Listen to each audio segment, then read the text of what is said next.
Joaquin, papasok na si ate ah. Bantayin mo si Cherry hanggang sa makauwi ako. Bilin ng dalagang si Mary sa kanyang nakababatang kapatid habang gumagayak paalis. Ako na naman ate. Nakangusong-usal ni Joaquin na bagong gising. Overtime ka po ba ulit? Ngumiti si Mary bago marahang tumango. Oo be, hanggang 6 PM lang naman si ate. Nag-iwan na ako ng almusal nyo. Kumain na kayo mamaya ah. Mas lalong humaba ang nguso ni Joaquin. Paano pong tanghalian namin?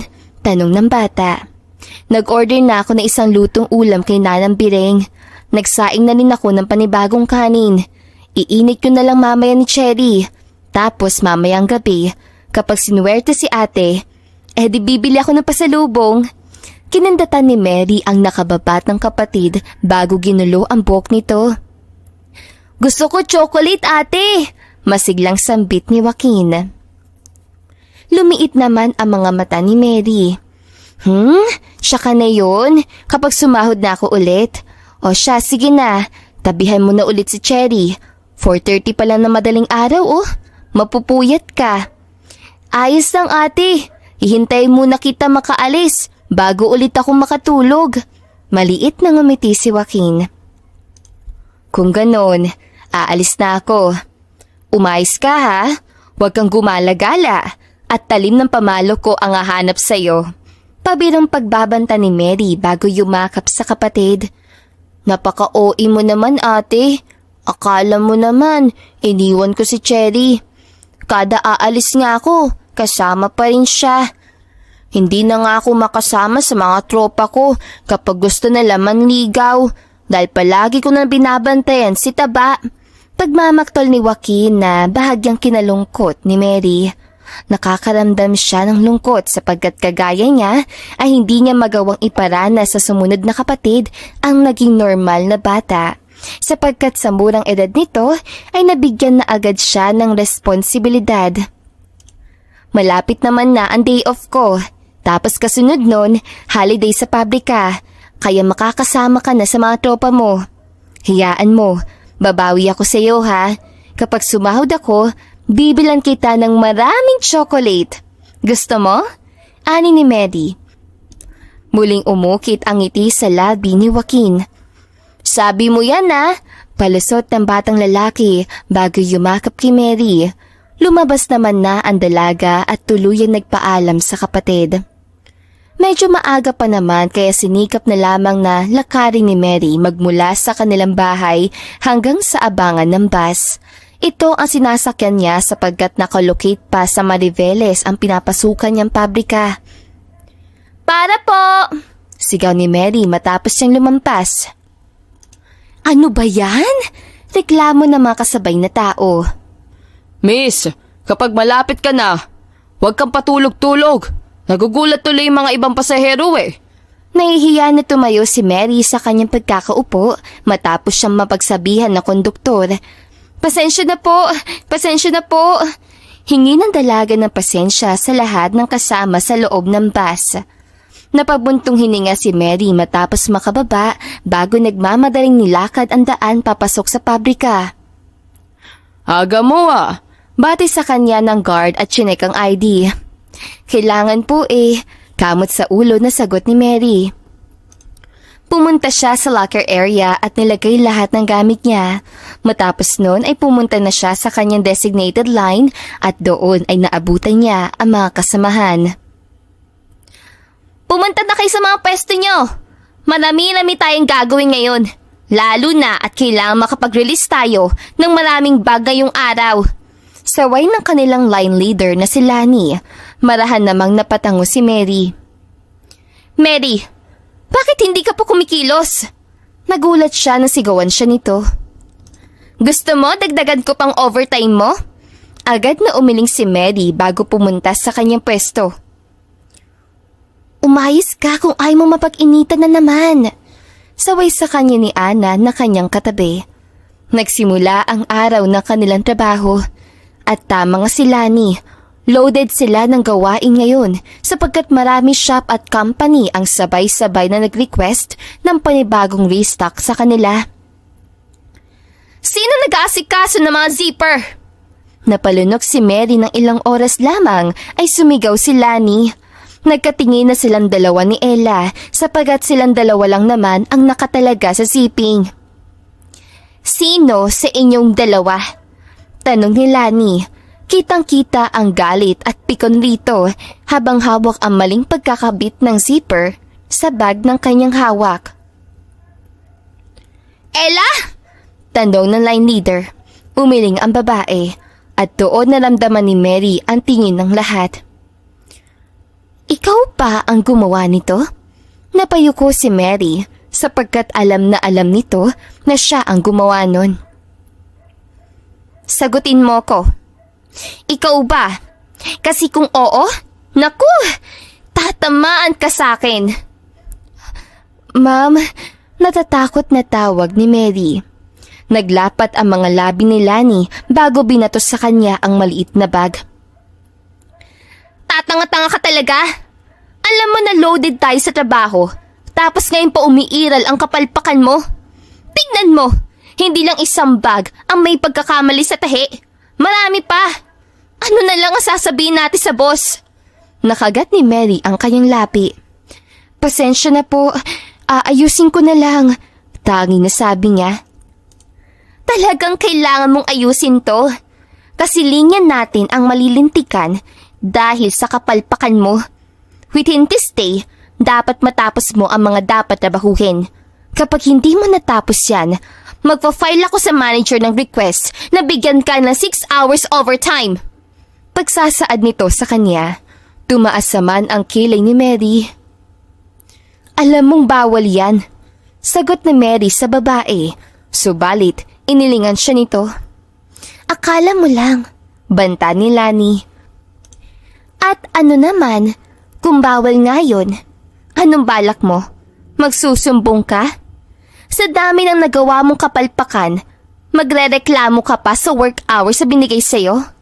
Hoy, ako ang line leader dito, kaya ako susundin mo sa mga ipapatrabaho ko sa'yo. Matagal silang nagkatitigan ni Lani bago bumuntong hininga si Mary. Sige po. Tanging sagot ni Mary bago kinuha ang bag sa lapag at ni-repair ang mga sira nito.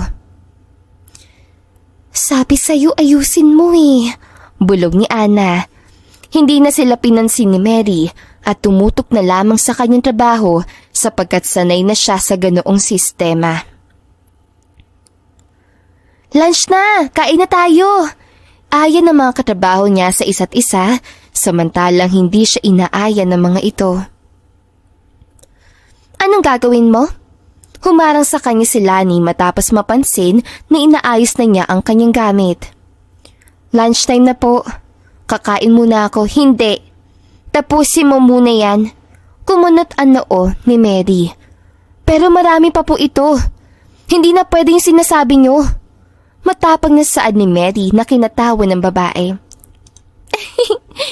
Ako ang line leader. Ako ang masusunod. Sambit ni Lani. Pwede ko kayong i-report sa manage. Sa akin pa rin dadaan yun. Putol nito sa kanya sinasabi. Gusto mo ba ilipat kita? Dito ka na nga lang. Medyo umayos-ayos. Nagre-reklamo ka pa. Muli ay sinermonan na naman siya ng babae.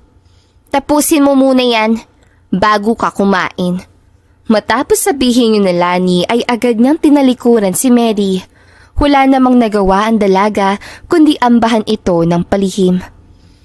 Bruha, bulong ni Mary. Gupitin ko leeg mo eh. Padabog na bumalik si Mary sa trabaho kahit pa kumakalam na ang kanyang sikmura sa gutom. Natapos ang araw na yon para kay Mary. Puro utos at paggalit ang natanggap niya galing sa iba't ibang tao, bagay na nagpahina sa loob ni Mary. Ate! Tawag ng isang batang babae. Pilit na nagpakita ng ngiti si Mary kay Cherry. Wow! Nakaligo ka na? Niyakap ni Mary ang bunso. Kumain na ba kayo ni Kuya Joaquin? Umiling ang batang babae. Hinihintay ka po namin, ate. Sa salitang yon ay gumaan ang nararamdaman ng dalaga. Walang dala si ate. Pasensya na kayo. sambit ni Mary. Dumating si Joaquin at kinuha ang mga gamit niya. Ayos lang ate, nakabakaw ako kanina, kaya may mga alimasag at pitig doon sa bahay. Umawang ang labi ni Mary matapos marinig yon sa nakababatang kapatid. Paano? Umalis ka ba sa bahay? Tanong ni Mary. Malamang te. Pambabara ni Joaquin na kinasama ng tingin ni Mary. Joke lang, si Cherry kasi kanina pumunta doon sa kapitbahay at nakinood. Kaya habang nandoon siya, pumunta muna ako sa tabing dagat. Sakto nga at kakaahon pa lang nila Mang Kaloy kaya nakatulong ako. Sa hatid na balita ni Joaquin ay napangiti si Mary. Ang galing mo talaga. Kaya kapatid kita eh. Madiskarte. Huminto sa pagsasalita si Mary. Kaya lang, mukhang hindi ka pa naliligo. Hindi mo na kita tatanggapin bilang kapatid. Sumama ang mukha ni Joaquin at binalik ang bag niya. Ikaw magdala niyan. Saan ng lalaki? Tumawa si Mary. Saan ka pupunta? Mauna na ako sa bahay at maghahain ng pagkain. Pipilian kita ng mga alimasag na maraming alige hanggang sa pumutok ang batok mo sa high blood, sagot ng bata. Tumaas ang hintuturo ni Mary sa narinig. Hoy, bawiin mo yan kapag ako namatay. Mahaba ang buhay ng masasamang tao, ate. Sigaw ni Joaquin at nagtatakbo. Napatingin siya sa kapatid na si Cherry, subalit nagkibit-balikat lamang ito at sumunod. Doon napabulong si Mary. Kung hindi naging masama siguro ang mga magulang ko. Marahil, buhay pa sila ngayon. May pait niya sambit bago bumuntong hininga at sumunod na.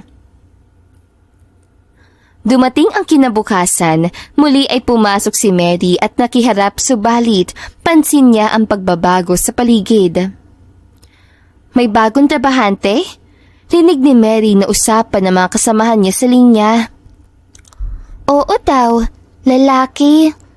Weird nga daw ang itsura at mukhang walang alam, sabi ni line leader. Sambit ni Ana. Tumaas naman ang kilay ni Mary. Imposible naman na walang alam. Mahigpit naman sa factory natin kahit papaano. Marahil may special skills yon. Hindi naman tayo tumatanggap ng pabigat lang. Sagot ni Cristel sa kausap habang nag-aasikaso. Hay, wag ka na magtaka kung tatanggapin siya. Nakita nila ni ang background ng lalaki. Walang masyadong laman. Tsaka si Mary nga, tinanggap nila kahit walang alam, di ba? Paano pa kaya yun? Malinaw na naninig yun ni Mary. Sana aware kayo na nasa malapit lang ako at naririnig ko kayo, di ba? Seryosong sambit ni Mary at tinignan sila. Mga tsismosa. Maputulan sana kay ng daliri. Nanlaki ang mga mata na mag-ausap bago siya inirapan. Si Mary naman ay agad nang nakaramdam ng lungkot para sa bagong trabahante na papasok sa department nila ngayon. Ayan na! Kasama na siya ni Lani! Tumaas ang mga mata ni Mary matapos magkasamang lumabas sa manager's office si Lenny at ang sinasabing lalaki. Kagaya na sinabi kanina sa office, under kita sa pagtatrabaho. Ako ang line leader nila dito, kaya kung anong sasabihin ko, gagawin mo. Pansin agad ni Mary ang pagiging bossy sa boses ni Lani. Naiintindihan ko. Kumabog ang dibdib ni Mary matapos marinig ang boses na yun. Alam mo na rin naman siguro kung anong pinasok mo. Hindi na siguro kita kailangan iikot sa buong factory. Gawin mo na lang yun kapag may extra time ka. Ngayon, pumunta ka sa assigned place mo at magsimula ka na sa pagtatrabaho. Tumango ang lalaki at sumunod sa sinabi ni Lani. Nagulat si Mary matapos unti-unting lumapit sa kanya si Javier, ang lalaki. Hello. Sabi niya, dito daw ako magsisimula. Sa zipping. At ikaw daw ang makakapagturo sa akin ng gagawin. Kasi tayo daw ang magkakasama sa trabaho na ito. By the way, ako si Javier. Tulala na napatango si Mary. Ako si Mary. Sambit ng babae. Bakit dito ka nilagay ni Lenny? Tsaka, bakit sa'kin? Nagtatakang tanong niya. Nagibit balikat si Javier. Hindi ko din alam. Hindi na rin ako nagtanong. Narinig mo rin naman siguro ang sinabi niya, di ba? Siya ang line leader at siya ang masusunod. Halos pabulong na wika ni Javier na kinatawa ni Mary. Pero wala kang aasahan sa akin. Hindi ako magaling sa zipping. Madalas ako mapagalitan kasi palpak ako. Siguro, lumipat ka na lang kay Ella. Siya ang makakatulong sa'yo. Patuloy na pakikipag-usap ni Mary na ikinailing ni Javier. Hindi naman mahalaga sa akin kung magaling ang magtuturo o hindi. Nakabase naman niya sa pasensya at tiyaga mong magturo para matutong tinuturuan mo. Di ba? Malalim na sambit ni Javier bago na tuluyang nakawaksi sa atensyon ni Mary na ngayon ay nakikinig at nakatitig sa kanya. Tama naman, utal na sagot ni Mary. Kaya please, be patient with me. At sa unang pagkakataon ay nakita niyang ngumiti si Javier. Itigil niyong daldalan! Sigaw ni Lenny dahilan upang natatawang bumalik sa trabaho si Javier. Si Mary naman ay napatitig sa binatang katabi. Hindi niya naman masabi na weird ito dahil para sa kanya ay gwapo ito, maayos, mabait at matino makipag-usap. Sana lang. Paano mo sisimulan to? Tanong ni Javier, nabuhay naman ng dugo si Mary. Ganito yan, dahan-dahan lang dapat at mabusisi. Kailangan sikapin na pantay sa linya kasi uulitin mo yan kapag hindi. Sambit ni Mary habang marahang pinapakita kay Javier kung paano nga gawin ang bagay na tinuturo niya. Subukan mong gawin, utos ang dalaga. Tumango si Javier at ginawa lahat ng sinabi ni Mary. Ganito ba? Tanong ng lalaki. Pumalakpak si Mary. Ganyan nga! Pasigaw na sambit ni Mary. Napatingin sa kanila ang ibang tao. Sorry. Aray! Mahinang daing ni Javier. Nalaki ang mata ni Mary matapos makita na natusok pala ng karayom ang binata. Dahan-dahan ka kasi.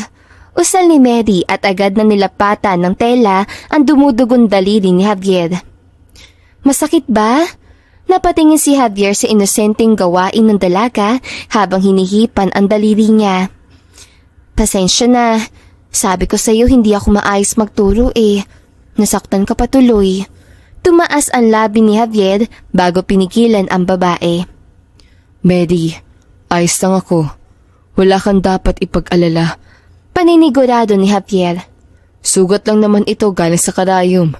Walang dapat ika-big deal. Kahit na. Kumaayos lang sana ako Shh! I said I'm fine. Saad ng binata. Psst! Anong kalaswaan niyang nakikita ko? Kusa naglayo ang dalawa matapos marinig ang sigaw ni Lani. Hoy, hoy, hoy! Hindi ito lugar para magtukuan kayo ha? Mga bobong to? Nagsama pa talaga. Umigting ang panga ni Javier dahil sa narinig. Pasensya na Lani, nasugatan kasi si... Ano naman? Nakakamatay na ba ngayon ng karayom? Ano yan? Disney princess para bebihin mo? Pasigaw na sambit ni Lani na animoy wala silang ibang kasama. Ha? Lutang na tanong ni Mary. Paano siya magiging Disney princess? Lalaki siya, di ba? Napanganga na lang ang mga nakarinig. Maging si Javier ay agad na napalingon sa kanya matapos itong itanong yun. Tignan nyo talaga. Kumunot ang noo ni Mary matapos siyang ambahan ni Lani. Umiiral na naman ang pagiging lutang mo. Malamang, sabi-sabi lang yun. Sinakyan mo naman, bobita talaga to. Tumulis ang nguso ni Mary dahil sa pananaway ni Lani. Roon ay napasingit na si Javier. Pasensya na po. Huwag yun ang paggalita si Mary. Ako ang may pagkakamali. Hindi siya. Pag-ako ng binata. Huy, ayos lang. Ano ka ba? Tumatawang saad ni Mary. Kahit na. Siya ang inatasan ko gumabay sa'yo. Pero tignan niyo ang nangyari. Imbis na matuto ka, kalutangan ng utak ang nasasagap mo sa babaeng to, sabi ni Lani. I know, but it's not her fault. Tinulungan niya na ako. Tinuro niya na sa akin ang dapat gawin. Ako ang may pagkakamali dahil hindi ko yung nagawa ng tama. But still, I hope you consider it dahil baguhan lang naman ako. Paliwanag ni Javier. Tumaas ang kilay ni Lani bago sila salitang tinignan. Ano to, Mary? Nakahanap ka na ng kakampi? Tanong ni Lani. Nagkakampihan pa kayo? Hindi nagsasabi lang naman po siya ng tama, sagot ni Mary. Tsaka, tama naman din wag muna siyang pagalitan. Ito ang unang araw ni Javier sa trabaho. Sa totoo lang, isa ang siping sa mga hindi pa dapat ginagawa ng freshman. Freshman, para sa mga college yun. Bulong ni Ana sa kanya, agad naman napatango si Mary. Hindi pala freshman, newbies. Pang high school term yan. Bulong naman ni Javier. Tumaas ang kilay ni Lani. Napabusangot naman si Mary bago may kataasan ng boses na nagsalita ulit. Basta baguhan! Usal ng dalaga. Ayun ma'am, bago pa lang sa team natin si Javier. At para sa mga baguhan, may kabigatan pa trabaho ang siping para sa kanila. Suggestion ko lang po, siguro hayaan na muna natin siya magsimula sa cutting. Ito yung pinakamadali Palihin na namangha si Javier dahil sa mga naririnig niya sa dalaga si Mary. Hindi siya makapaniwala na nagagawa nito magsalita, lalo na at balita niya ay tahimik lang ito. May suggestion ka pang nalalaman. Trabaho mo nga hindi mo magawa ng tama. Trabaho mo kaya ikat ko. Pambabara ni Lani. Animoy ayaw tanggapin ang mga sinabi at suggestion ni Mary. Actually, tama si Mary, ma'am. Sunod-sunod nang naglabasan ang mga sumasang-ayon. Mas lalo namang naging aburido si Lani. Manahimik kayo! Sigaw nito sa mga katrabaho. Ako ang line leader? Pag-iisipan ko muna ang mga sinasabi nyo bago ako gagawa ng desisyon. Anya bago naiinis sa umalis. Dumating muli ang break time at lunch para sa mga workers. Mary? Napahinto sa pag-aayos ng makinang panahi si Mary. Bakit, Javier? Tugon nito sa lalaking lumapit. Ngumiti naman ang binata. Kakain ka na ba? Oo. Tinatapos ko lang to. Sa akin kasi naka-assign ang pag-aayos at pagpapahinto ng makina. Hindi ako pwedeng kumain pa habang hindi maayos to. Sambit ni Mary. Napakunot ang noon ni Javier. Why do you have to do that? Bawat worker sa gumagamit ng makina sa bawat linya ang responsable na magpatay ng mga makina na ginagamit nila sa pananahi. Reklamo nito. Sino nag-utos sa'yo na gawin mo yan? Bumuntong hininga si Mary. Di yung mama ni Rapunzel. Ha? Nagtatakang tanong ng binata. Si Lani, ang bruha at kontrabida sa trabaho ko. Gigil ng dalaga habang tumatawa. Siya lang naman pala utos dito. Tumaas ang kaliwang kilay ni Javier. At hinahayaan mo lang na utusan ka kahit hindi naman nasakot ng trabaho mo? Tanong na binata sa kanya. Wala naman ako magagawa, te. Like, leader natin siya. Para sa kanya, siya ang boss namin at panay siya masusunod. Kaso, mukhang pinag-iinitan ata ako nun. Panay na lang ako tinatawag sa kung ano-anong pangalan. Ganyan naman sila. Palibhasa, mga nakapag-aral. Tama na nga, daldal ko na. Tumawa muli si Mary. Subalit ang nakikinig na si Javier ay hindi natutuwa. Bakit hindi ka nagrereklamo? Even though she's the line leader, she shouldn't have ordered you to do that. Wala sa trabaho mo. She's not your boss. She is also a worker here. Line leader mo lang siya. Kung tutusin nga, pwede mo silang ireklamo sa dole dahil sa mga ginagawa. Kusang natahimik ang bibig ni Javier matapos yung takman ni Mary. Ang daldal mo pala. Malala ka pa sa akin. Etchosero ka. Malabading nasambit ni Mary. Hay, tara nga dito. Baka mamaya may makarinig sa atin. Di nalagot na naman ako. Madami ka pa. Bakit? Ayaw mo marinig nila? Tanong ni Javier. Hinila naman siya ni Mary papunta sa tago nitong kinakainan. Malakas kasi si Lani sa manager nitong factory natin. Ang pakilala kasi na manager, kamag-anak daw niya si Lani. Kaya ganun na lang mambruhay yung babaeng yun. Aning ni Mary. Kumunot naman ang kilay ni Javier. As the real owner of this factory, behind his disguise, walang nababalitaan na ganito si Javier. Pakiramdam niya, may tumatakip sa nangyayari. Talaga ba? Tanging na tanong na lamang ni Javier. Oo resourceable source kaya ako. Napangiwi si Javier sa pagmamalaki ni Mary. Reliable source, not resourceable. Pagtatama ni Javier. Paano mo nasabi? Tanong ni Mary. Hindi yun, bago na. Kailan nagbago? Patol ni Javier. Nang ipanganak ako, nagbago na buong diksyonary nang ilabas ako sa mundong to. Isa ka ring korektor?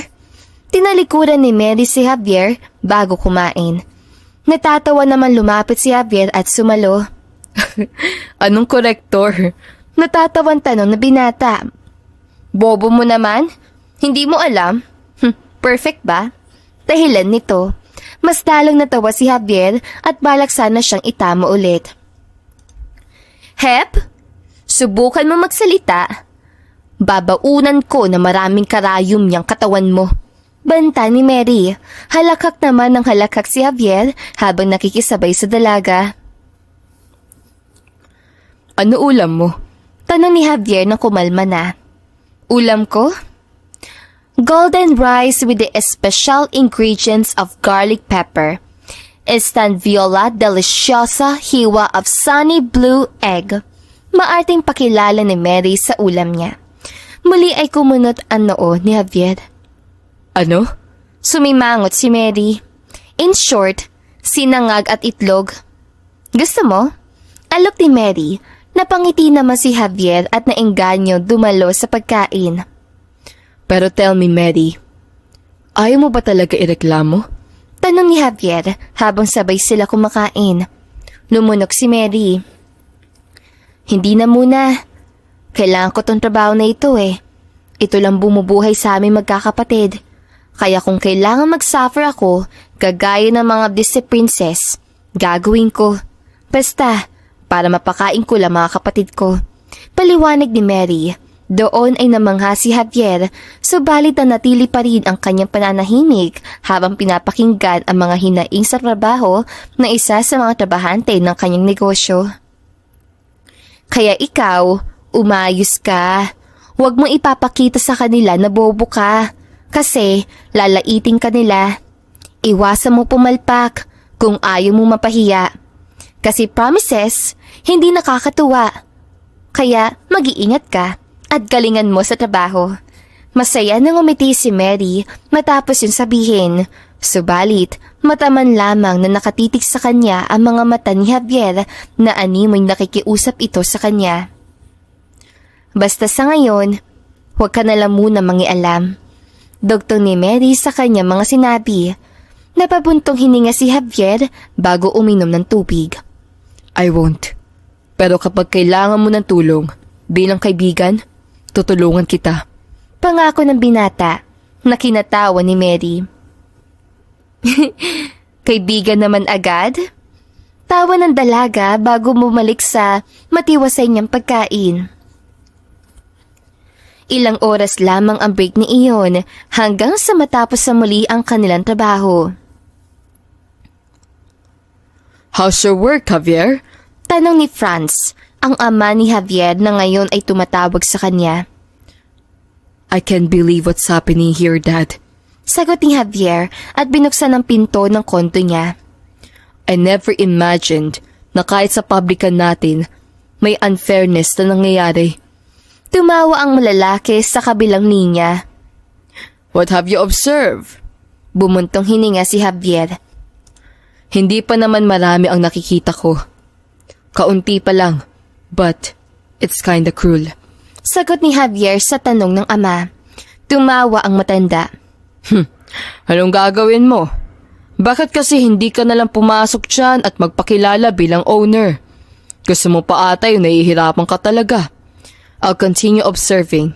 At isa pa, paano ko matutukoy kung sino ang mga deserving na empleyado kung papasok ako bilang may-ari agad? They will act differently kapag ibang tao ako. And with that, I will be able to know them. Sambit ni Javier. Hindi na muna ako mangingialam. Why? Muli ay humugot na malalim na paghinga si Javier. She's been treated unfairly. But I don't know. Ayaw niya magsumbong. At ayaw pa niya mangialam ako. Kumunot ang kilay ng kanyang ama matapos yon marinig. She? Tanong nito upang malinawan. Nothing, Dad. I'll give you more updates sa susunod. After niyang sabihin yon, ay binaba ni Javier ang tawag. Tumingin siya sa larawan ng kanyang pamilya at napabuntong hininga matapos maisip na kaya lang siya pumasok sa pabrika na iyon ay upang malaman ang kanilang galawan at kaakibat nito ang pagtatago niya sa katotohanan na siya ang may-ari ng pabrika na kanilang pinapasukan. Wow! Ang aga natin ah! Dumating kinabukasan ang boses agad ni Mary ang naabutan ni Javier. Good morning. Malamlam na bati ng binata. Ikaw din. Ang aga mo atang pumasok. Hindi naman. Tamang oras ang ito para simulan ng trabaho. At isa pa, hindi naman akong pinakamaaga. Mas nauna ka sa akin. Tsaka, may mga ibang tao na rin dito. Patnubay ni Mary sa kanya mga sinasabi. Napatango naman si Javier. Still, you're 57 minutes early. Out na ng mga night shift. Sakto lang. Napatitig si Javier sa kanya nang mag-nose crunch ito. Ikaw ka mo? Taray, nagpapalakas ka no? Ikaw sip-sip ka rin pala. What? Kunot noon tanong ni Javier. You're talking nonsense. Hindi ko kailangan maging sip-sip. Sus, lahat dito ginagawa yon. Paunahan baga ma-promote? Sumbong ni Mary. Di sip-sip ka rin. Inosenteng tanong ni Javier. Malakas naman na tumawa si Mary. Siyo nga, hindi no. Hindi ko magagawa yon. Kung sip-sip ako, di, line leader na rin ako. Paano mo naman nasabi? Tanong ni Javier. Matagal ka na ba dito at regular ka na ba? 7 years na ako dito. 18 years old pa lang ako. Nandito na ako. Paliwanag ni Mary. Part-time job mo ba to? College ka during that time? Ani ng binata. Tumulis naman ang nguso ni Mary. Hindi siya nakapag-aral kahit elem. Napatingin sila sa kanilang likuran matapos marinig ang mga taong sumagot para sa tanong ni Javier kay Mary. Nandiyan na pala kayo, sambit ni Mary sa mababang tono. Kararating lang, narinig kasi namin pinag-uusapan nyo. Naisip ni Ate Lani na baka hindi mo sabihin sa kanya ang totoo, kaya ako na nagsabi. Sagot ni Ana. Tumawa silang dalawa ni Lani dahilan upang umirap si Mary. Tumikim naman si Javier. Mary, ayos lang kahit hindi ka nakapag-aral kagaya ng iba. Ang mahalaga may galang ka. Hindi ka tulad ng iba dyan, nakatungtunga sa paaralan pero hindi natutunan ang basic human decency and respect. Lamang ka pa rin. Pasaring natanggol ni Javier sa kanya dahilan upang agad na matameme sila Ana. Himala na umukit ang ngiti sa labi ni Mary. Ano bang sinasabi mo? Ngumiti si Javier. Wala naman. Nag-breakfast ka na ba? Hindi pa. Ikaw pa? Tanong ni Mary pabalik. Hindi pa rin. Tara, kain na muna tayo. Yakad ni Javier sa kanya bago kinuha ang kanyang mga kamay at lumakad. Oras na ng trabaho. Banta ni Lani, subalit hindi siya pinansin ng dalawa at tumuloy lang sa paglalakad. Bakit mo ginawa yun? Tanong ni Mary habang kumakain. Kumunot ang kilay ni Javier. Ang alin? Yun! Bakit mo binara sila Ma'am Lani? Sigurado ako na pag-iinitan ka na nila dahil sa ginawa mo. Lalo na, baguhan ka pa lang. Alam mo ba na kayang-kaya kanyang ipatanggal? Nag-aalalang sambit ni Mary na nagpatawa sa binata. Hindi niya magagawa yun. Paninigurado niya. Hindi mo ba narinig ang sinabi ko sa'yo kahapon? Kaibigan na ang turing ko sa'yo. Kaya kung may gaganon sa'yo, ako na ang bahala. Paulit na sambit ni Javier. Ngumiti naman si Mary at nagsalita. Hindi porket bagong kakilala ay kaibigan. What do you mean? Tanong ni Javier. Wala naman. Pero salamat. Ngayon lang ako magkakaroon ng kaibigan dito. Kaya G, let's be friends. Tumaas ang kilay ni Javier matapos ialok ni Mary ang kanyang kamay. Kulit mo rin. Sambit ng binata at nakipagtawanan sa kanya. Patapos na ang time. Balik na tayo. Ayon ni Mary. At magkasama na muli silang bumalik sa trabaho. Mabuti naman bumalik na kayo. Seryosong salubong ni Lani sa kanila. Magkakaroon tayo ng changes sa trabaho. Sinabi ko na rin kay Sir Miguel. Puno na kami dito, Javier. Kaya naman ililipat ka sa ibang line.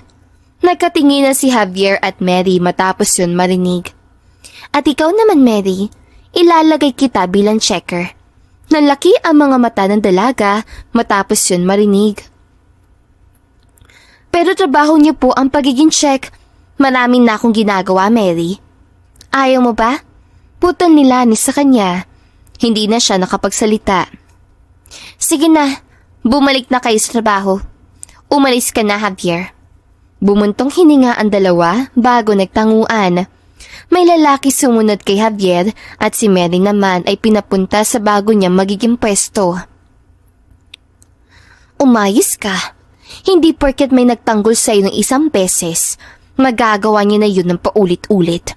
Sambit ni Lani at doon na pagtanto ni Mary na siya ang pag-iinitan ni Lani at hindi ang kaibigan ni si Javier. 1, 2, 3... Pagod na bilang ni Mary. Kanina niya pa ito ginagawa at nahapo na siya. Ha? Kulang pa rin? Pagsasalita niya mag-isa. Oras na kasi ng pagsasampa ngayon, ngunit may mga nawawala pa rin. Kamusta trabaho? Tanong ni Lani. Check ka na lang. Baka naman hindi mo pa magagawa ng maayos. Pawisan na umiling si Mary. Ayos lang po. Siguraduhin mo lang. Ngumisi si Lani at iniwan siya. Umalis na rin ang truck para sa magiging transaksyon, subalit hindi na nasabi pa ni Mary ang kulang na produkto. Sa kabilang banda naman ay pilihim siyang pinagmamasdan ni Javier. Pagod? Ilang oras lang ang nakalipas ay lumapit ito sa kanya. Oo, hindi ko inaasahan na mas matrabaho ang pagiging checker. Sa'yo lahat babagsak, pag-amin ni Mary. Halata nga. Pausan ka na eh. Lumapit ito sa kanya at pinunasan ang pawis sa kanyang muka. Magtubig ka muna para naman makahinga ka kahit papaano. Matamis ang ngumiti si Javier at pinagbuksan siya ng tubig. Baho mo? Komento ng binata. Napabugan naman si Mary. Totoo ba? Nahihiya nitong tanong sa lalaki at kinuwit ang kilikili. Hindi naman na, napangiwi si Javier. Binibiro lang kita. Naiilang nitong sambit bago pa kunwaring tinakpan ng ilong. Sinamaan naman siya ng tingin ni Mary at pinaghahampas. Piste ka? Ani ng dalaga, subalit natigil ang kanilang kasatan dahil sa isang galit na tawag. Mary! Pasigaw na tawag ni Lani. Po? Nagtatakang tanong ng dalaga. Masama siyang tinignan ng line leader. Pinatawag ako sa administration office kanina at sinabi sa amin na kulang daw ang produkto na pinadala. Akala ko ba ayos na? Akala ko nagagawa mo na ng maayos ang trabaho mo. Halata sa mga mata ni Lani ang galit habang sinasabi yon. Ano kasi, hindi masabi ng maayos si Mary dahil alam niya na mangyayari iyon. Hindi ko naman sinasadya. Hindi sinasadya? Yun na nga lang ang gagawin mo. Check-in na nga lang, palpak pa. Tignan mo ginawa mo. Dahil sa pagkakamali mo, ako napagalitan. Sigaw nito sa kanya at akma siyang susugurin. Subalit humarang si Javier. Nakikita na sila ng ibang mga tao ngayon. Ma'am, with all due respect, kayo ang line leader ni Mary. So practically, ikaw talaga ang mapagsasabihan sa kakulangan na nangyari. Sambit ni Javier, subalit may panggalang pa rin sa tono nito habang kausap ang babae. Bakit pa ang hilig mo makisawsaw? Baguhan ka lang naman dito. Ano bang pakialam mo kung papagalitan ko siya dahil sa palpak yung trabaho? Ano? Boyfriend ka ba niya para tumayo sa harapan ko? At pagsalitaan ako ng ganyan? Galit na tanong ni Lani. Bumuntong hiningan naman si Javier at magsasalita pa sana. Subalit, lakas loob na sumingit si Mary. Pasensya na kayo, ma'am, sa nagawa kong pagkakamali this time. Pero tama rin naman ang pinaglalaban ni Javier. Kahit saang linya natin tignan, mga line leader ang nakatalaga sa checking.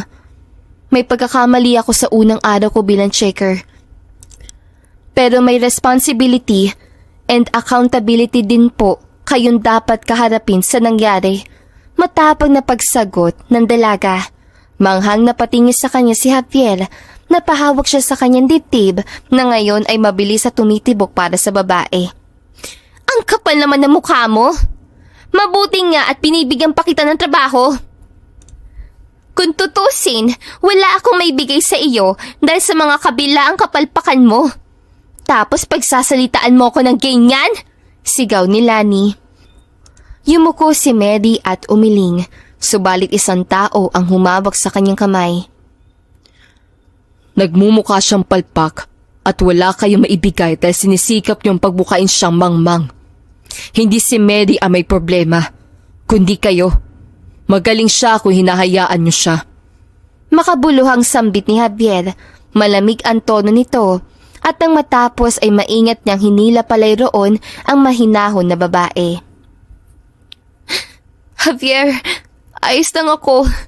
Tila naiiyak na sambit ni Mary. Napikon si Javier at hinawakan ang mukha ng dalaga. From now on, habang nandito ako, hindi ka nila tatratuhin na iba. I will protect you no matter what. And I will be your voice whenever you feel voiceless. Remember that. Malakas na kumabog ang dibdib ng dalaga sa mga salitang natanggap niya sa binata. Kasabay pa nito at malalim nilang mga tinginan na nagpapalunok sa kanya. Ano pang sinasabi mo? Utal na tanong ni Mary at tinulak siya. Naiilang na ako. Agad na bumitaw si Javier. I'm sorry, but that's a promise. Hanggat nandito ako, hindi ka naaawayin.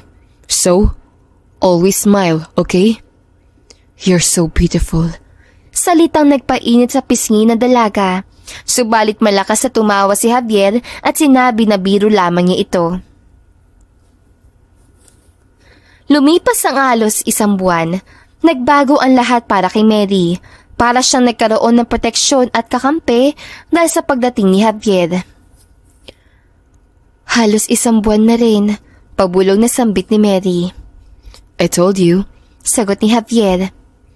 Hindi ko alam kung paano nangyari yon, pero maraming salamat sa iyo. Malambing na sambit ni Mary. Ngumiti naman ang binata sa kagalakan na nagagawa niyang protektahan ng dalaga. Huwag mo na isipin kung paano nangyari yon. Ang mahalaga, ang nangyayari sa iyo ngayon. Malumanay na sagot ni Javier. Kanina pa tayo naglalakad. Masakit na ba ang paa mo? Tanong na binata. Naglalakad sila ngayon pauwi sa bahay na tinitirahan ni Mary upang ihatid siya. Ayos lang. Sanay naman ako sa ganito. Ikaw ngang inaalala ko. Mukha pa namang maarte ka. Tumawa si Mary habang pinagmamasdan ang lalaki. Hindi ako maarte Tanggi ni Javier. Maarte ka. Pansin ko sa'yo yon. Kapag nga napuputi ka ng kamay mo, para ka nasusuka. Tapos laway conscious ka rin. Ni hindi ka nga nakikiinom sa inuming baso ng mga kasamahan natin sa trabaho. Paglalahad ni Mary sa mga napapansin niya sa binata. Pabiro namang umawang ang bibig ni Javier. Bakit? Natatawang tanong ni Mary. Oh my God! Ito ba yung sinasabi nila na to be loved is to be noticed? Kunwaring nagugulat na sambit ni Javier. Tumaas naman ang kiling ni Mary sa pagtataka bago malakas sa tumawa. What's so funny? Tanong ng binata. Wala naman. Ang OA mo kasi. Binibigyan mo ng meaning lahat. Assuming ka din eh. Tila nasaktan si Javier sa narinig niya, subalit tumawa pa rin ito upang hindi mag-alala ang kasama niyang babae. Ouch! Ang sakit mo naman, best friend. Saad ni Javier. Oh, kita mo na? Patnubay ni Mary habang tinuturo siya. Makapagsalita ka naman. Parang na ayaw mo sa akin May bala ka ba mag-boyfriend? Kung oo, bakit hindi na lang ako? Banat muli ni Javier na nagpairap kay Mary. Wala akong balak mag-boyfriend. Mariing sagot ni Mary na nagpapulis sa nguso ng lalaki. Bakit naman? Tanong ni Javier. Sayang naman ako. Ha? Nagtatakang tanong ni Mary. Baliw, wala akong balak mag-boyfriend kasi gusto ko mag-focus sa mga kapatid ko. Alam mo naman na wala na kaming mga magulang, di ba? Kaya gusto ko, buong buhay ko ilaan na lang sa kanila. Mahirap lang kami. Marami akong pangarap para sa kanila. Then, pakikinig ni Javier. Wala na akong panahon mag-boyfriend. Gusto ko, puro na lang trabaho para yung natitira kong oras, sa kanila ko na lang nalalaan. Nakangiting sambit ni Mary. Paano kung kaya naman natin i-maintain yung oras? Hindi naman kita aagawin sa mga kapatid mo Bulong ni Javier. Napahinto naman si Mary sa paglalakad. Pinagsasabi mo? Nakangusong tanong ng babae. Wala. May pangaasar na sambit ni Javier bago pinindot ang ilong niya. Basta ako, may crush ako. Tapos sobrang ganda niya pa. Kapag siya naging asawa ko, ibibigay ko ang buong mundo sa kanya. Ibibigay ko lahat ng pera ko. Tumawa si Mary. Anong ibibigay mo? Wala ka namang pera. Kunwaring nangaasar na sambit ni Mary. Kahit sa loob niya ay nakakaramdam siya ng kirot sapagkat mayroon ng babae nagugustuhan ng kaibigan niya. May pera ako, no? Sambit ni Javier. Anong pera mo? Yung monthly natin na sahod? Baka nga kahit pambili ng luxurious bag, hindi afford ng sahod natin. Tawang pilit ni Mary. Mga babae pa naman ngayon, mahilig sa mamahaling, mahilig sa branded, sa makeup, tapos maarte pa. Hindi naman maarte yung nagugustuhan ko. Sambit ni Javier habang buhat ang bag na dala. Hindi ka maarte, di ba? Siya din, hindi maarte. Agad na umirap si Mary at sa pagsaselos ay malakas siyang sinipa ang binti ni Javier, rason para mapaluhod ito. Lagot ka sa akin! Sigaw ng binata. Tumili si Mary bago sila naghabulan dalawa. Ganon ang ginawa nila hanggang sa parehas na mapagod. Oh, soft drinks. After mo uminom niyan, binilang kita ng tubig. Baka mamaya, magkasakit ka. Paalala ni Javier. Thank you, be. Bayaran kita mamaya. Sagot ni Mary. Umiling naman ang lalaki. Hindi na. Kakatan mo lang. Tangina mo ka mo. Mura nito sa lalaki. Tawa naman ng tawa ang binata bago muling inaya maglakad ang dalaga. Sandali lang, Mary. Putol ni Javier bago siya hinila papunta sa bilihan ng lechong manok. Iuwi mo to sa mga kapatid mo. Nalaki ang mata ni Mary. Hoy! Mahal yan! Wala pa tayong sahod! Hampas niya kay Javier bago ito pinigilan. Baliw ka. Ayos lang. Misa ko lang sila makita. Para naman may pasalubong tayo sa kanila. Alok ni Javier. Kuya, isang buo please. Nakagat ni Mary ang dila niya dahil sa ginawa ni Javier. Nahihiya siya rito, subalit wala na siyang nagawa nang bayaran niya na ang nagtitinda. Huwag ka na mag-isip ng kung ano-ano. Minsan lang naman ito. May ipon ako. Mas gusto kong makita na masaya kayo ng mga kapatid mo. Sambit ni Javier at hinawakan muli ang kanyang kamay habang naglalakad. At roon, nakarating sila sa bahay ni Mary. Sinalubong agad sila ni Cherry at Joaquin na tuwang-tuwa sa pasalubong ni Javier. Aalis ka na talaga? Dito ka na maghapunan, alok ni Mary. Nakangiti namang umiling ang binata. Hindi na. Kailangan ko nang umuwi. May naghihintay sa akin. Babae mo? Kunot noong tanong ni Mary. Hay, selos ka na naman. Pangaasa ni Javier at pinigang ilong niya. May trabaho lang ako na asikasuhin. Magte-text ako sa iyo kapag nakauwi na ako. Namula si Mary sa narinig. Hindi mo naman ako kailangang i-update, Anya. Pero gusto ko. Tutol ni Javier at ginulo ang buhok niya. Matapos noon ay agad na siyang tumalikod at naglakad. Sandali lang. Subalit pinigilan siya ng hawak ni Mary. Bakit? Kinikilig na tanong ni Javier. Wala. Utal na sambit ni Mary. Gusto ko lang sabihin na mag-iingat ka at maraming salamat. Lumawak ang ngiti ni Javier bago siya nagdalawang hakbang at nilapitan si Mary. I will. Palagi ako mag-iingat para tuwing kinabukasan, makikita kita. Makabuluhan niya sambit. Hintayin mo ko bukas sa madaling araw. Susunduin kita, okay? Sobrang gaan ng pakiramdam ni Mary. Napatango siya sa sinabi ng lalaki bago may ngiting na malaan ito. Good night, Javier. Sambit ang dalaga. Tumango ang binata, subalit hindi doon natapos ang pamamaalam. Lumapit siya lalo kay Mary bago niya pinatakan ng magaan na halik ang noon nito. Good night, Mary. Ani ng binata, aksyon at salita na tumunaw kay Mary. Bagay na alam ng dalaga na hindi niya rapat nararamdaman para sa binata. Bago ka umalis, pupunta ka ba sa birthday ni Vince sa linggo? Habol ni Mary. Kung pupunta ka, pupunta na rin ako. Pero kung hindi, stay na lang ako sa bahay. Ngumiti si Javier. Punta tayo. Susunduin kita. Desisyon ng binata na kiningiti ni Mary. At patapos nun, tuluyan na itong umalis. Dumating ang araw ng linggo kung saan ay dumalo sila sa birthday ni Vince. Halos karamihan ng mga nasa pabrika nila ay narito at nakikisalo sa kasiyahan. Happy birthday, Vince! Sigawan nilang lahat. Cheers! Nakatingin na si Javier at Mary bago magkasabay na ininom ang alak na nasa baso nila. Hinay-hinay lang. Paalala sa kanya ni Javier. Subalit lupang nalilibang si Mary sa pag-inom hanggang sa magkaroon na siya ng tama. Palalim ng palalim ang gabi. At mas naging mainit yon para kay Mary at Javier. Uwi na tayo, Mary. Ihahatid na kita.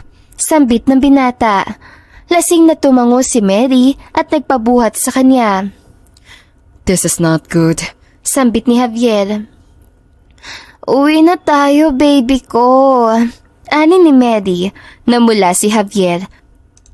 Subalit alam ng binata na kailangan na talaga niyang maiuwi si Mary.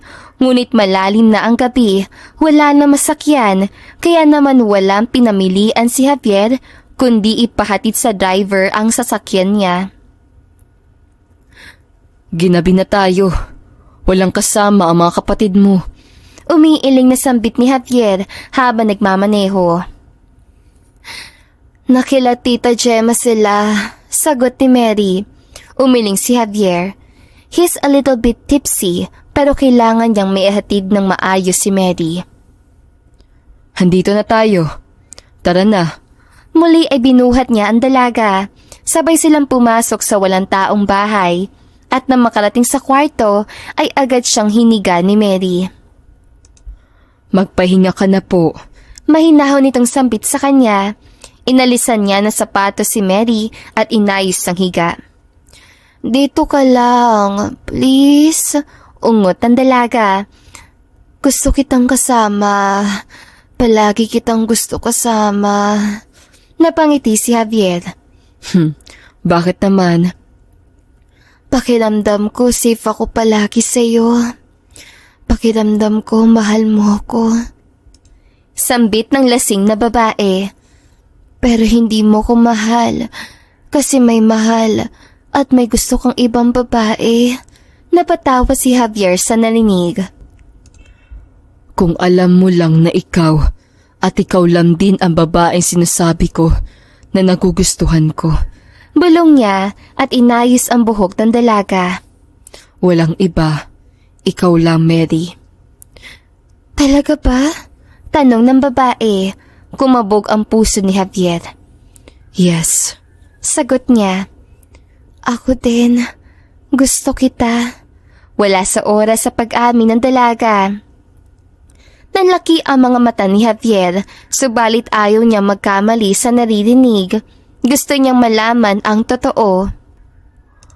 Paano? Tanong niya sa babae. Gusto kita. Matagal na kitang gusto. Hindi ko lang masabi kasi bawal tayo. Kasi nga, may gusto kang iba. Umawang ang labi ni Javier habang nakikinig.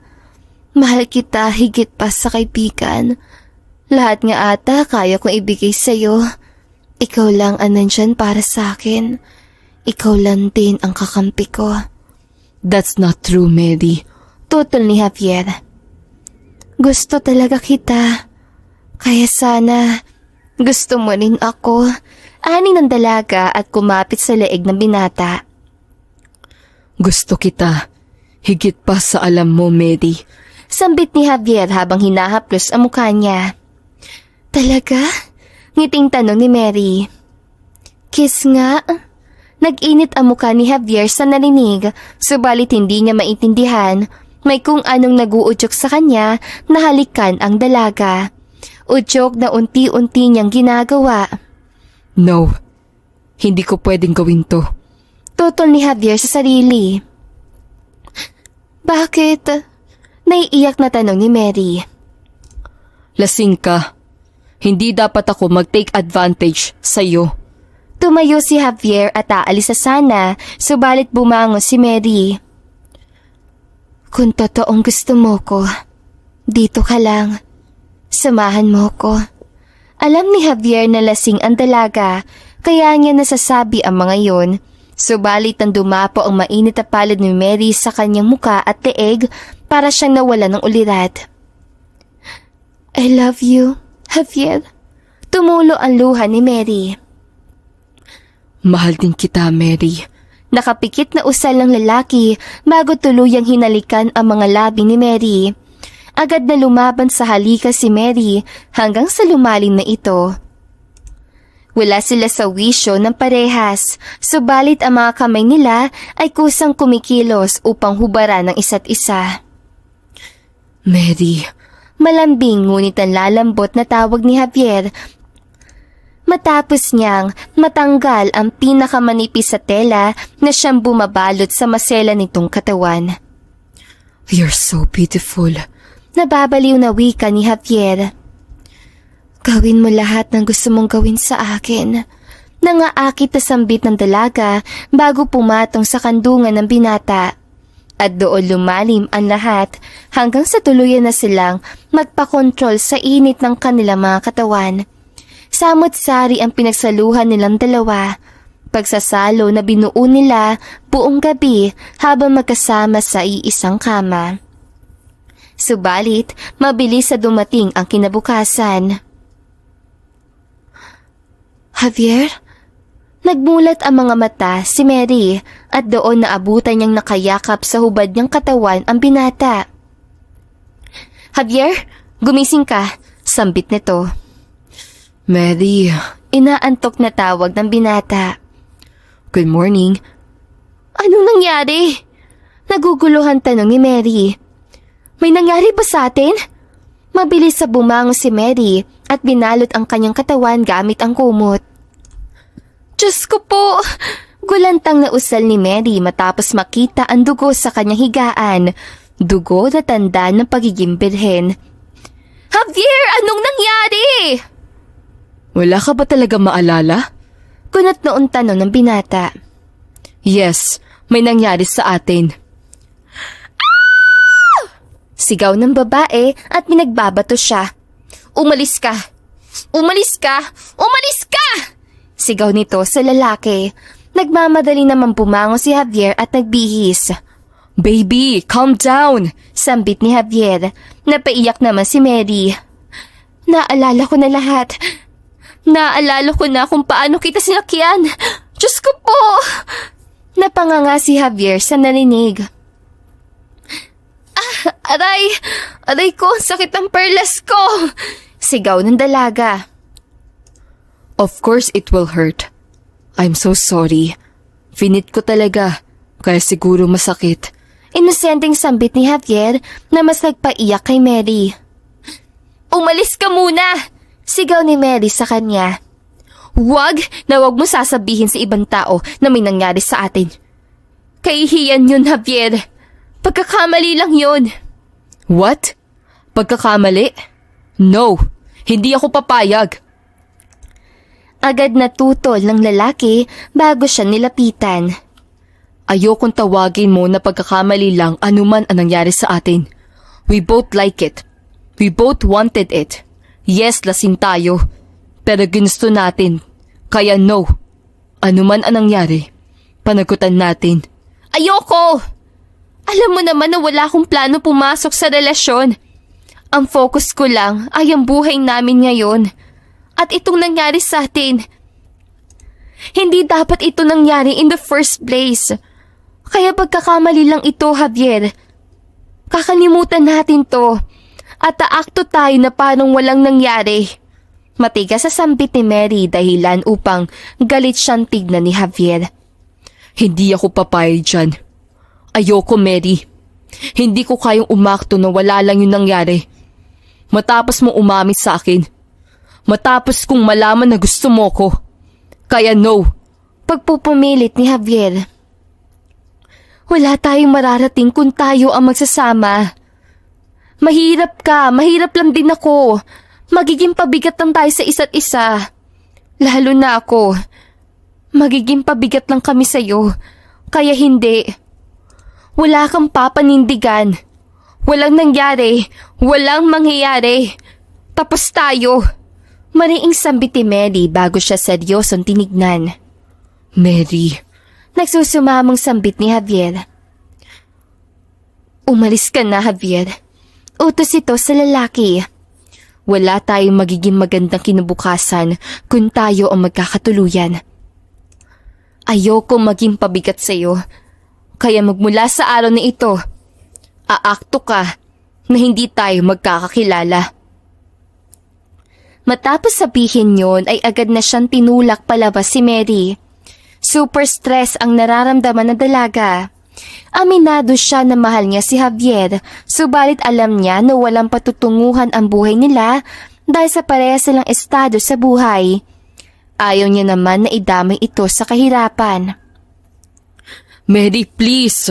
Kumatok si Javier, subalit desidido si Mary na kalimutan anuman ang nangyari sa kanila. Hanggang sa makalipas ang 4 na linggo. Ate, ayos ka lang ba? Tanong ni Joaquin sa kanyang kapatid na ngayon ay kanyang inaalalayan sa pagsuka. Ayos lang ako. Nangihina at nahihirong sambit ni Mary. Ilang araw ka ng ganyan, ate. Nag-aalalang saad nito. Natanggal ka na nga sa trabaho dahil parang palagi ka na lang may sakit eh. Ano bang nangyayari? Huwag mo ko intindihin. Pumasok ka na. Saway ni Mary sa kapatid na lalaki. Ayaw man umalis sa mga ito, subalit sinunod nila ang kagustuhan ng ate. Hindi sana tamang iniisip ko. Bulong ni Mary sa sarili. Kinuha niya ang biniling piti at sumubok rito. Hindi pwede to. Matigas sa saad ni Mary matapos ng ilang minuto ay nagpakita ang 2 pulang linya. Hindi ako pwede mabuntis. Hindi ako pwede magkaanak. Tumulo ang luha ni Mary bago siya napahawak sa tiyan. Umiling siya bago nagmamadaling gumayak at pumunta sa pinakamalapit na ospital upang matukoy ang kalagayan. Ano, Dok? Sabihin niyo po, false alarm lang, di ba? Tama ako na hindi ako totoong buntis. Umaasang tanong ni Mary sa OB na kaharap.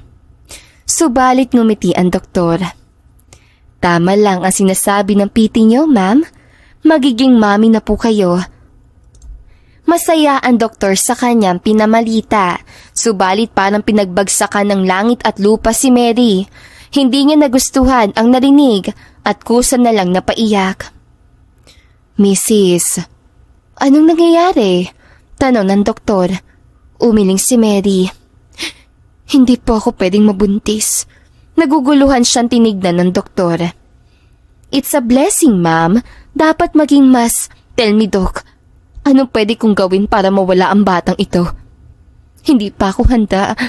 Hindi ko siya kayang buhayin. Anong pwede kong gawin? May abortion ba dito? Tigalgal na sambit ni Mary. Nangihinay siyang tinignan ng doktor. At sinubukan siyang paliwanagan, subalit sarado ang utak ni Mary at inalisan lamang siya. I'm sorry, anak. Malubha na ang nararamdaman ni Mary. Hindi naman sa ayaw ko sa'yo, pero wala lang akong kakayahan na buhayin ka. Umiiyak na sabi niya. May pamamanhid siyang hawak. Gamot na balak niyang inumin ngayong araw upang tuluyan ng mawala ang dinadala niya. Sa kabilang banda naman ay pinapakita si Javier. Doc Lindsay, kumusta? Magaang pagbati ni Javier sa kaibigan doktor. Ito ang madalas niyang pinupuntahan tuwing chinecheck ang ospital na minamay-ari nila. It's a hectic schedule, Mr. Javier. Iba't ibang pasyente ang kinaharap ko ngayon. Ani ng doktor na babae. Tumawa si Javier. That's the life of a doctor. Especially mga kagaya mong OB. You're right. I deal with different emotions now.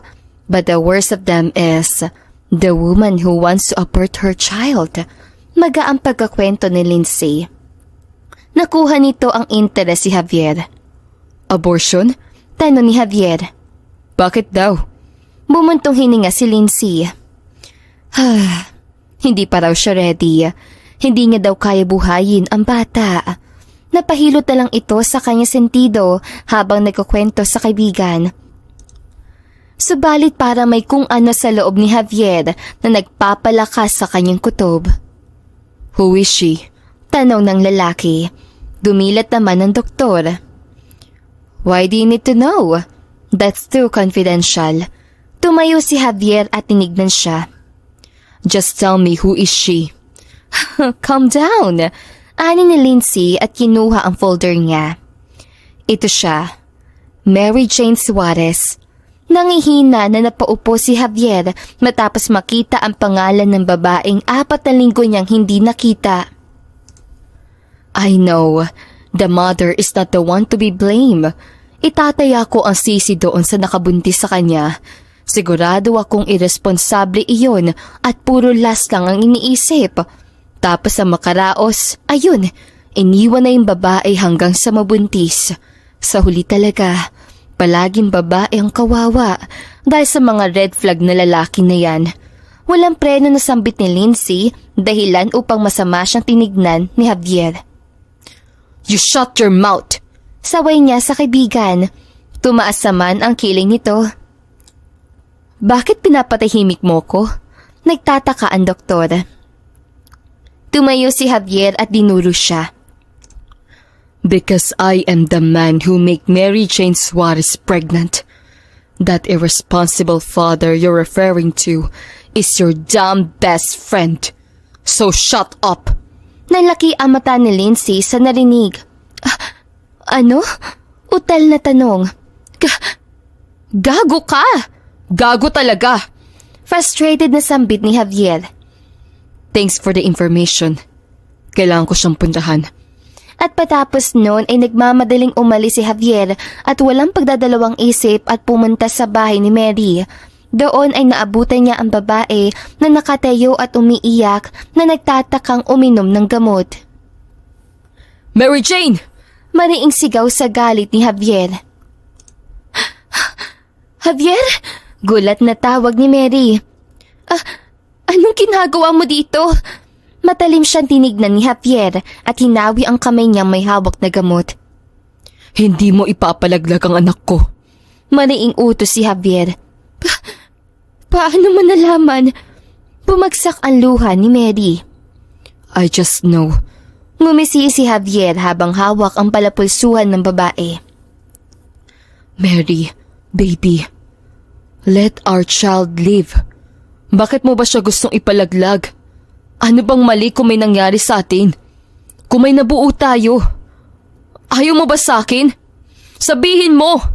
Bakit pati anak natin? Tumulo ang luha ni Javier habang nagsasalita. Nangihina naman siyang tinulak ni Mary palayo. Tinatanong mo ko kung bakit? Agad na napahikbi si Mary.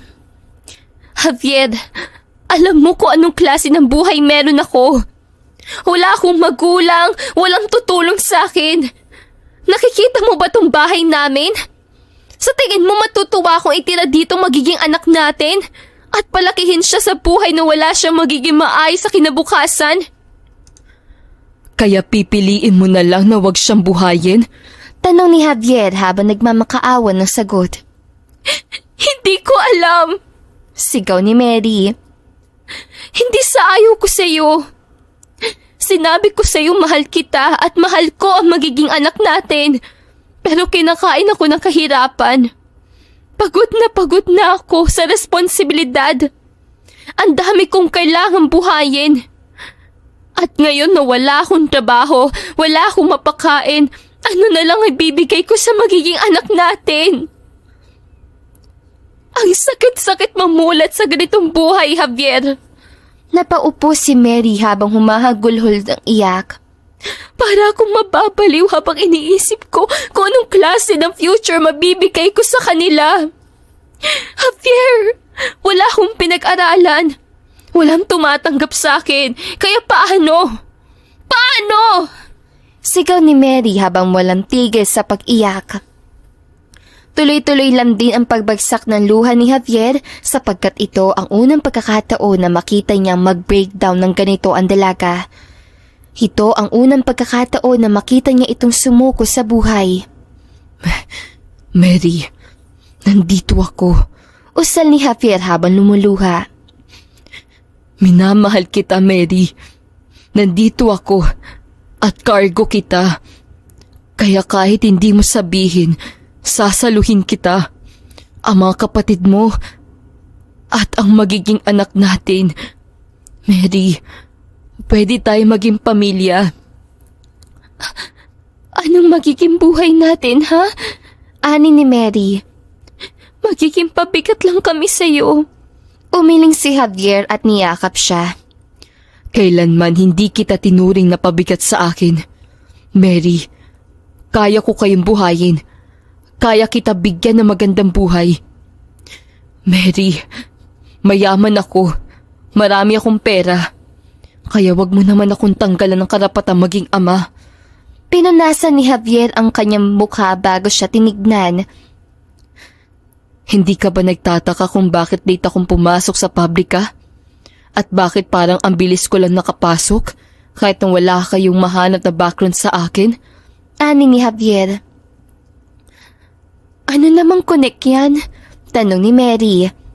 Nakapasok ako ng ganoon kadali dahil ako ang may-ari ng pabrikang pinapasukan mo. Pag-amin ni Javier. Telulu ka na naman. Bulong ni Mary bago siya tinignan. Subalit ngumiti si Javier at umiling, bagay na unting-unti napapanganga sa bibig ni Mary. I am Sen Shuen Choi, half Chinese, and my English name is Wilson Javier Choi Lim. Ako ang may-ari ng pabrikang yun. Ako ang nagpapatakbo at pumasok ako doon bilang trabahante para makita ko ang kalakaran ng trabaho. Tuloy-tuloy na pag-amin ni Javier, bagay na agad nagpalayo kay Mary. Hindi totoo yan, sambit ni Mary. That's the truth. At kaya nalaman ko na buntis ka dahil yung ospital na pinuntahan mo, it's also mine. And the doctor is my best friend. Kaya yon ang pagkakamali mo. Nauhuli ka ng mga lugar na pagmamay-ari ko. Nagmamalaking sambit ni Javier at sinubukan siyang hawakan, subalit nagmamadali itong lumayo. Bakit hindi ka umamin sa akin? Akala ko ba kaibigan mo ko? Umaasang tanong ni Mary. Dahil gusto kong magustuhan mo ko bilang simpleng tao. At hindi naman ako nabigo. Dahil nagustuhan mo ko sa kung sino lang ang pinapakita ko. And that's where I realize na may nagmamahal sa isang taong kahit wala siyang pera. Masayang paglalandakan ni Javier at lumuhod. Mary, mahal na mahal kita. Minahal mo ko dahil ganun mo ko nakilala. Minahal mo ko kahit walang-wala ako. Kaya yung pagmamahal mo sa akin, mas lamang ang pagmamahal ko. Kaya nakikiusap ako sa iyo. Hayaan mo kung panindigan ka. Hayaan mo kung maging boyfriend mo, maging asawa, maging ama. Dahil gagawin ko ang lahat para sa iyo. Hinaplos si Javier ang mukha ni Mary bago siyang initian. Kaya wala kang dapat ipag-alala. I will be your support system. Magmula sa araw na to, hindi ka na mahihirapan. Mas lalo na paiyak si Mary sa kanyang mga narinig. Hindi siya makapaniwala sa mga pinagtapat ni Javier. Nagsinungaling ka pa rin sa akin. Humihikping sambit ni Mary habang hinahampas siya.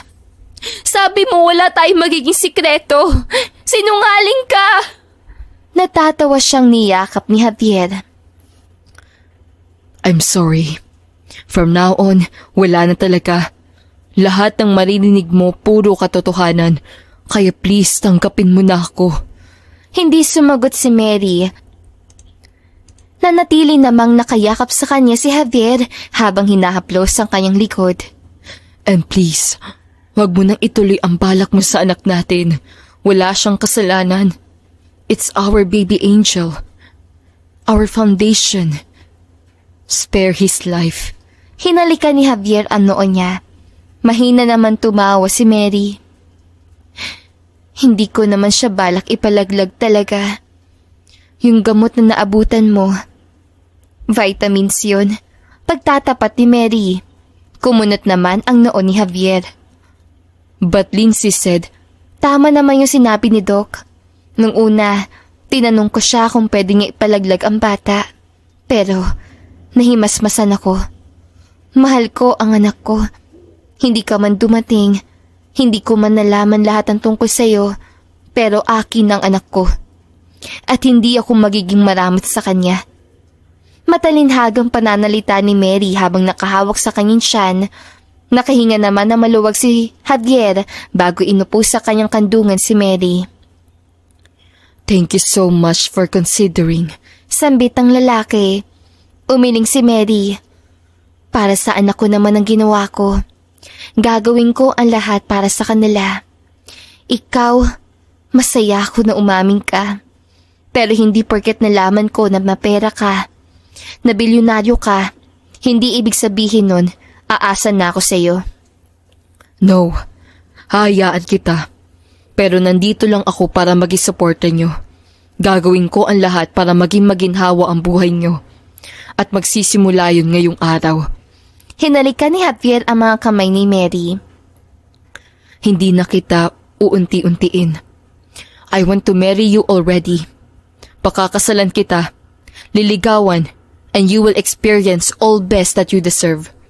Umawang ang labi ni Mary bago umiling. Masyadong mabilis, Javier. Baka magulat sila. Ako ang bahala. Paninigurado ng lalaki at hinalikan ng kanyang lapi. Pinunasan ni nito ang kanyang mga luha.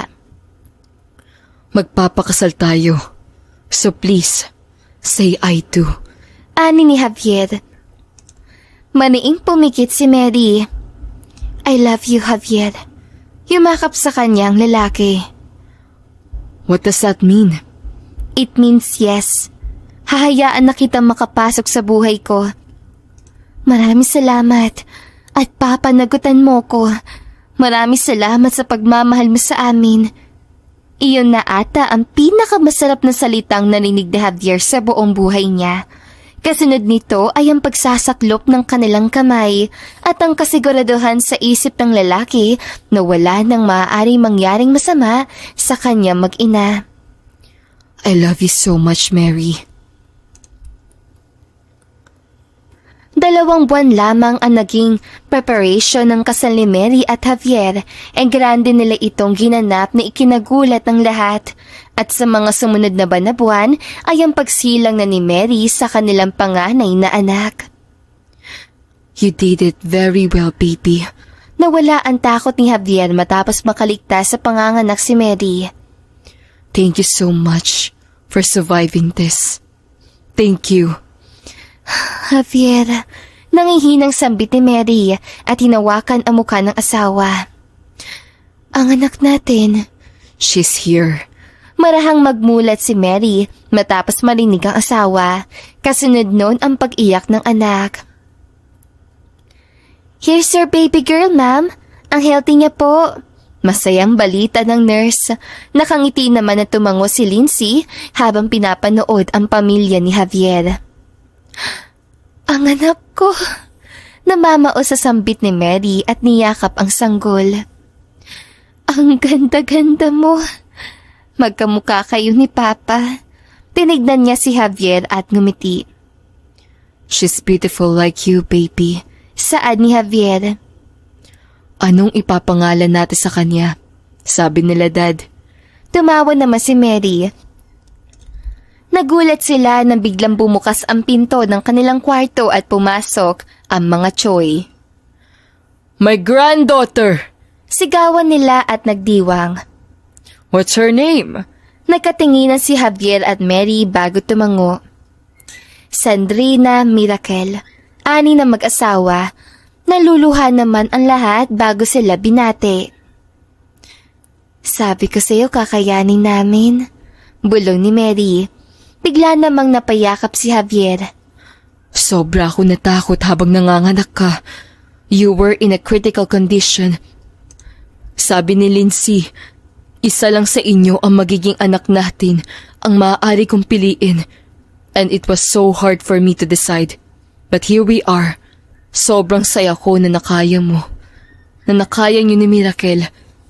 This is really a big miracle. Having you both in my life this time.